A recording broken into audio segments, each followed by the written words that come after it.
Good morning mga ka-farmers. Maaga tayo mga farmers kasi pipick upin na yung incubator natin na ginawa natin mga farmers, no?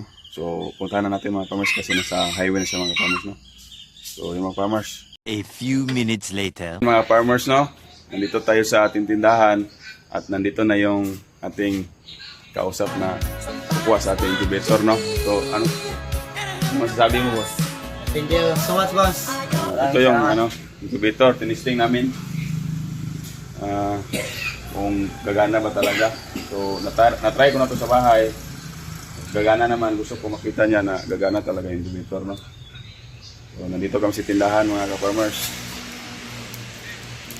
Yan, luksan niya.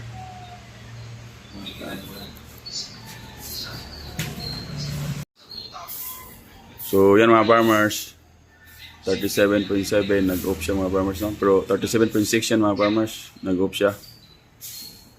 Mainit pa yung loob, kaya nag 37.7 pa siya mga farmers. So pagdating ng 37.2, ilaw yan mga farmers. Buksan na natin konti para mabilis yung pagbaba ng init niya.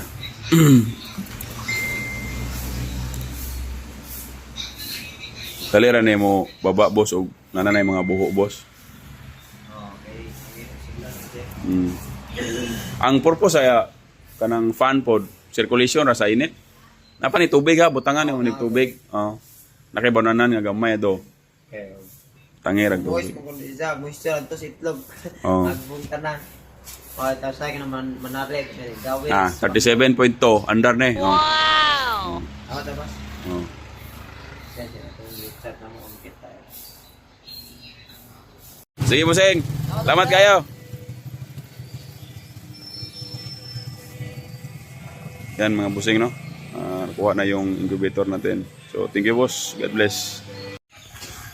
So, yan mga farmers, no? Nandito na tayo sa ating bahay mga farmers. So, ang nangyari pala mga farmers, no? Nagbayad siya mga farmers, tapos kulang.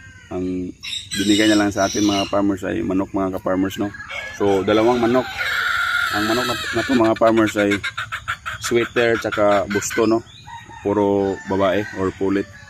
So pakita ko sa inyo mga farmers. Yan. Yan mga farmers. Ito yung sweater mga farmers, no? Yan. Ito yung mga bagong alaga natin dito sa yard, no? Malapit na ito mag-itlog mga farmers. Yan, no? Ito yung di wing band to mga farmers, no? May wing band sa pakpak, no? Di ko pa lang nabasa yung wing band niya mga farmers, pero may kulay blue yan, oh. Yan, oh, may kulay blue. Yan. So medyo hindi kalakihan yung manok na to mga farmers, pero ayos na to, no? Yan. Ano na rin yung puwitan niya mga farmers, no? Medyo laylay na. So palatandaan na magpapakasta na yung manok mga farmers. So ito naman mga farmers ay busto, no? Buston daw to mga farmers. Malaki na rin mga farmers, no? Yellow ligid pala to mga farmers, no? Nilagyan ko na lang ng ligban mga farmers para kung magkawala may palatandaan tayo. Katulad nitong isa mga farmers, no? Lagyan din ng ligban. So yan. So shout out pala kay Sir Clifford, no? Taldo sa pagkuha niya sa ating incubator mga farmers. Kung sino yung magpagawa mga farmers ay gumagawa ko ng incubator mga farmers, no? Automatic man yan or manual mga farmers. So pwede rin kayo mag-decide kung anong design mga farmers, no? So pag-usapan na lang natin mga farmers. So yan po sila mga farmers, no? Siguro nasa to mga farmers, 4 months old siguro tong Boston. Tapos itong isa siguro nasa, sa tingin ko lang mga farmers, 5 months. Pero tatanungin ko pa rin yung may-ari nito mga farmers kung ilang buwan na to or tao, no?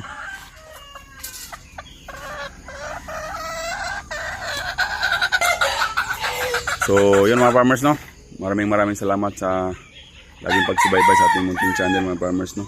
So, dito pala sa Artax Farmstead mga farmers ay iba-iba yung manok na inalagaan natin mga farmers. Kasi nag-aano tayo sa demand din ng mga tao, no?